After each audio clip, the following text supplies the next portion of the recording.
And North Korea has propelled a string of weapons tests, latest in a series. The nuclear-armed nation has fired yet another newly developed anti-aircraft missile. State media Korean Central News Agency has reported the launch amid the deadlocked denuclearization talks with the United States. The test conducted by the Academy of Defense Science, which is a military weapons developer, was not intended by North Korean leader Kim Jong-un. It was instead overseen by Park Jong-chon, a member of the ruling party's Central Committee.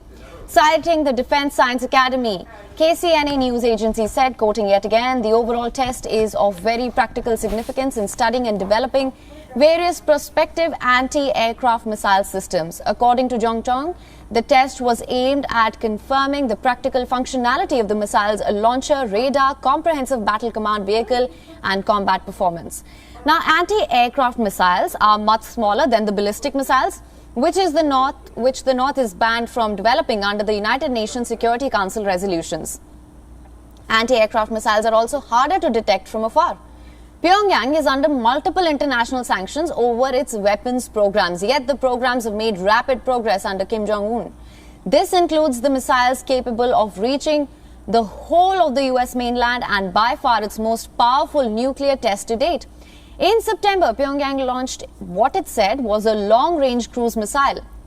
Earlier this week, it tested what it described as a hypersonic gliding vehicle.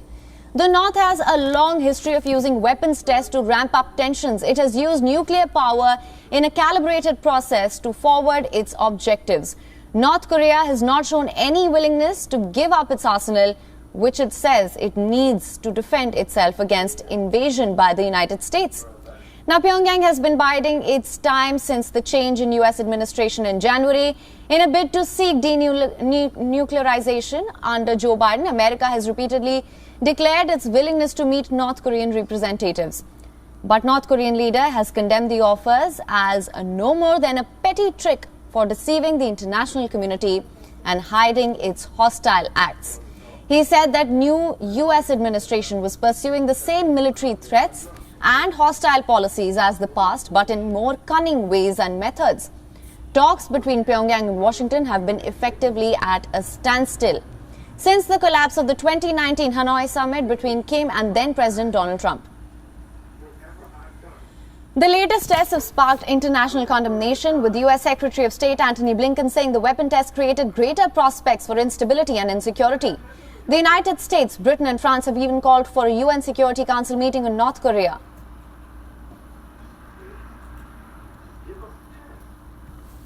Yes, my assessment was back in the fall of 20, and it remained consistent throughout, that we should keep a steady state of 2,500. No, they didn't. It was split.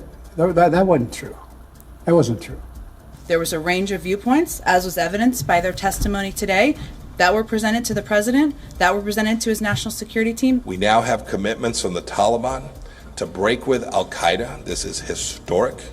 The legitimate demand of our people and the aim of peace is to end the war and violence through a political settlement. I think the Doha Agreement and the signing of the Doha Agreement had a really pernicious effect on the government of Afghanistan and on its military. The international community will unfortunately see for itself that the Taliban will not have met any of their obligations under the Doha Peace Agreement. As a part of that agreement, we agreed to cease conducting air operations against the Taliban.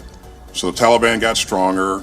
This has been a 10-year multi-administration drawdown, not a 19-month retrograde or 17-day non-combatant evacuation operation.